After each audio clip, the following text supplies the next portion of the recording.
Il s'agit d'une Teijol citadine. C'est une voiture de 1975, fabriquée par Raoul Teijol, qui est célèbre pour les rodéos.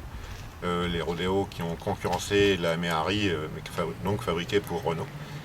Raoul Teijol, en 72, il a perdu son permis de conduire. Donc il a dit au préfet, ben, moi je reviendrai avec une voiture sans permis et une voiture originale. Et puis il a travaillé avec Robert Boyer, qui est un styliste connu chez Renault, parce qu'il a dessiné la R12 et la R14. Et ils se sont inspirés un petit peu de l'Isetta, avec une porte qui ouvre vers l'avant, au lieu d'avoir une porte qui ouvre sur le côté, quoi. Donc ça permet vraiment de se garer face à un trottoir. C'est le principal avantage. Après, ce qui est l'autre originalité de la voiture, c'est qu'elle est électrique. En 75, elle est déjà électrique. Et à ce titre-là, elle était vraiment, il y a 40 ans, en avance sur son temps. Elle est équipée de 8 batteries de 12 volts de 110 ampères, un moteur de 4 kW qui tourne en 96 volts. Sur cette version ici, il y a un variateur de vitesse électronique pour avoir une progressivité à la pédale comme une voiture automatique. Et puis après, on se trouve à l'avant un essieu de Fiat 500 qui permet d'avoir des freins hydrauliques sur l'avant et puis le frein à main qui agit sur un câble sur la roue arrière. Il y a eu, sur le nombre de production de cette voiture-là, c'est pas facile à dire. Mais en tout, Teijol, les voitures électriques, il a décliné toute une gamme des années 75, date de naissance de cette voiture-là, jusqu'à la fin jusqu'à 80-85, avec des versions utilitaires, notamment pour les zones aéroportuaires, et c'est les versions messagettes qu'on trouve le plus. Il a aussi développé une version pour les handicapés, où la personne qui avait un handicap pouvait rentrer directement dans la voiture avec son fauteuil roulant et fixer le fauteuil roulant dans la voiture avec un système d'essieux qui se baissait à l'arrière. D'accord. Alors l'histoire de cette voiture-là, moi recharger les batteries. Je l'ai trouvé un peu par hasard. J'ai pris goût aux voitures électriques avec la Porquerolles à 3 roues aussi, mais donc 2 roues arrière et une roue avant. Et puis donc il y a un an, j'ai trouvé cette voiture-là. Et avec l'IUT de Menin-Sénard, on a travaillé dessus pour remettre un variateur moderne. Et puis, bon, j'étais un petit peu sponsorisé par One2 qui fabrique des matériels pour tendre des courroies. Et c'est la deuxième sortie. La première sortie, je l'ai faite le 14 juin à Arlan, parce qu'il y avait un rassemblement de Teijol. Et puis la deuxième sortie, je l'ai réservée pour gasoline. Voilà. Voilà. Et bon, donc l'intérêt de la voiture, c'est sa maniabilité.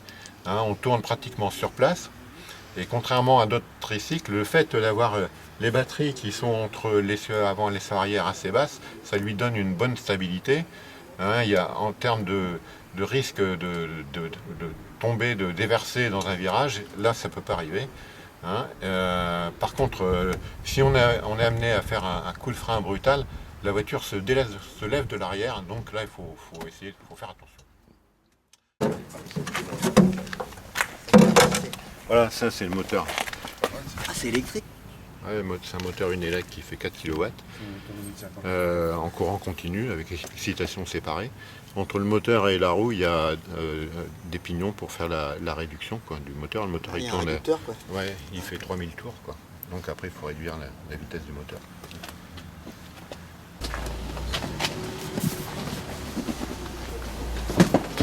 Donc moi je tire le chariot où il y a les batteries.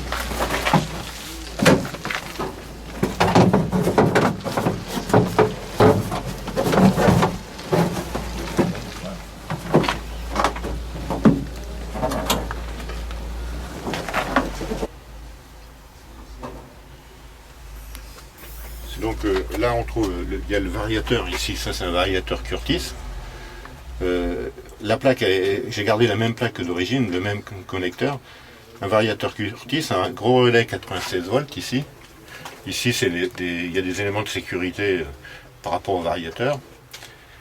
Et le redresseur un hasher qui fait du 12 volts à partir du 96 volts. Ça, c'est d'origine, ça n'a pas été changé. Ça, j'ai tenu à garder. Puis j'ai ajouté un coupe batterie pour isoler pendant que la voiture est...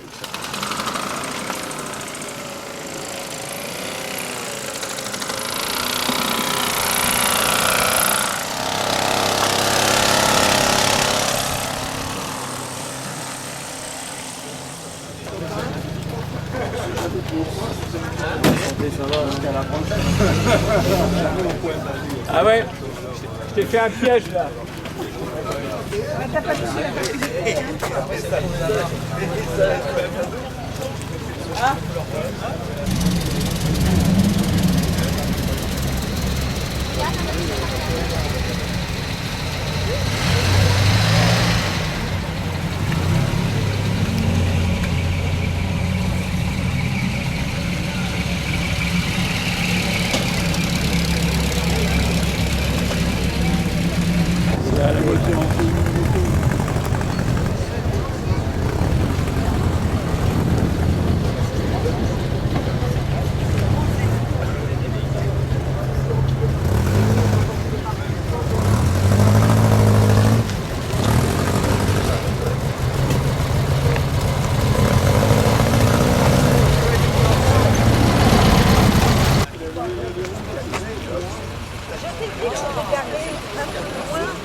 Ah, mais Patrick est là. Ah, mais je suis surtout avec qui travaille très très bien. Attends, raconte. Je suis avec Nanar surtout. C'est Nanar, tu le reconnais, j'ai salué Philippe tout à l'heure. Je ne savais pas que vous étiez venu ensemble. Je cherchais désespérément Jaune Vanille. Tiens, laissez la place. Poser la question, mon cher camarade Bernard. Peux-tu nous dire l'historique rapide de ta splendide Daytona? Oh, c'est gentil. Alors l'historique, c'est une réplique déjà tout d'abord, hein, Oui. qui a été construite sur la base d'un châssis que commercialisait Carroll Shelby dans les années 90, qu'on appelait la série Continuation, donc c'est des CSX, mais c'est pas la série 2000, la série 3000, qui était réservée pour les 289 et les 427, c'était la série 4000, qui était donc des refabrications de l'époque. D'accord. Qui était conforme au châssis original, le châssis en échelle, qui sont deux gros tubes entretoisés. Voilà. Et moi donc j'ai acheté ce véhicule un CSI 4000, donc gravement accidenté. Et j'ai récupéré le châssis et j'ai fait carrosser ce châssis par un fabricant agréé par Carroll Shelby aux États-Unis, qui lui a greffé dessus une coque du coupé, parce que moi je voulais pas... Un alu, bien sûr. Non, c'est pas de l'aluminium, malheureusement. Bravo. On pouvait faire l'aluminium, mais tout oublie tout. Là. Oui, alors là, les prix étaient... on regarde plus. Là. Ouais. Donc tu t'es contenté de polyester? Voilà, une coque polyester qui est tout à fait conforme à l'original, parce que le gars, il avait fait un chèque à la Fondation du Cœur de Carroll Shelby pour avoir le droit de copier. C'est intéressant comme façon de dédouaner. Bien sûr. Alors, le moteur, moi, d'origine, dessus, c'était un châssis de 7 litres, hein, et dessus, donc j'avais un Big Block qui était il était fissuré, il avait gelé, enfin bref, une catastrophe. Le Ford, c'est le 420... Le 427, 7, le 7 litres. Hein, oui. voilà. Le Chevrolet, c'est 425, celui-là, c'est 427. Oui, alors il y a, je ne sais pas pourquoi, le 427, il y a... Cubic inches, il y a eu du c'est-à-dire 428 aussi. Ouais, il y a eu du 428 aussi. Ouais, enfin, il y a eu 429, enfin... C'était le truc commercial, si tu veux. Oui, d'accord. Chaque année, ils rechangeaient un chiffre pour... Un de plus. C'est le genre de caquette, quoi. Je te mets un centimètre cube de plus. Et donc, moi, je voulais pas un Big Block parce que c'est un moteur de camion, ça pèse le poids d'un âne mort. Enfin, je veux dire, parce qu'au mois de juillet, il avait déjà le titre en poche et il savait que Ferrari ne pouvait pas le rattraper. Il avait déjà établi le cahier des charges pour défendre son titre de Challenger, là, pour l'année suivante, pour 66. Et déjà, il avait dit, bah voilà, moi le châssis de 2,89, je l'abandonne au profit du châssis de 4,27, parce que les tubes de 3,5 pouces, on passe à 4 pouces. On n'avait plus l'antique ressort à lame transversale, mais on avait des ressorts, des roues indépendantes avec des ressorts hélicoïdaux à l'avant et à l'arrière. Donc, et puis surtout, il voulait mettre un bloc en aluminium pour gagner une poids. Et Ford, à l'époque, avait développé un bloc, un small block, à 330 cubic inch pour les courses de la transaméricaine et courses de NASCAR qui étaient très populaires aux États-Unis. Et fin 65, Ford rachète l'écurie Carroll Shelby pour ce tube du GT40. Mais Daytona, c'est là oublié, on n'en parle plus. Et donc mon idée finalement c'était de construire ce qu'aurait pu être. Oui, ce qui n'a jamais existé. Mais qui n'a jamais existé. Donc on est le gros châssis, le petit bloc. Mais moi, c'est une réplique d'une voiture qui était sur le papier mais qui n'a jamais été sortie. Voilà.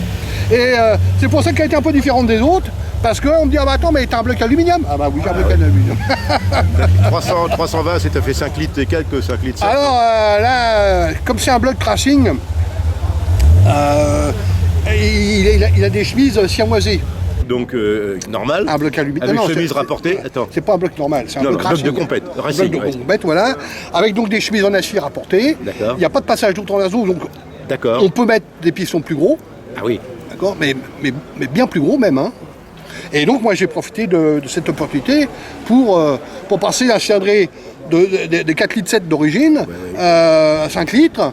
Je vais passer à 5 litres 8 là. Tu as 5 litres 8 là? Ouais. Oui, d'accord. Et alors, maintenant tout le sens parce que le moteur est plus couplé. Donc alors une puissance de l'ordre de 450 à peu près. 450 chevaux. Avant, il faisait 415. Et bon, j'ai rechangé, j'ai mis les pistons plus gros, j'ai changé Arbracam, j'ai changé les carbus, j'ai mis des carbus. C'est des gros Weber de combien? C'est des 48 qui sont réalisés à 50. Hein. Ah bon, d'accord, oui. Parce que il faut que ça respire, il n'y a pas de secret. Hein. Il faut que ça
Ouais, mais les arrivées d'air, là, l'avant. Mais voilà, il y en a là-bas, il y en a une. Est-ce que vous avez sorti la sortie là?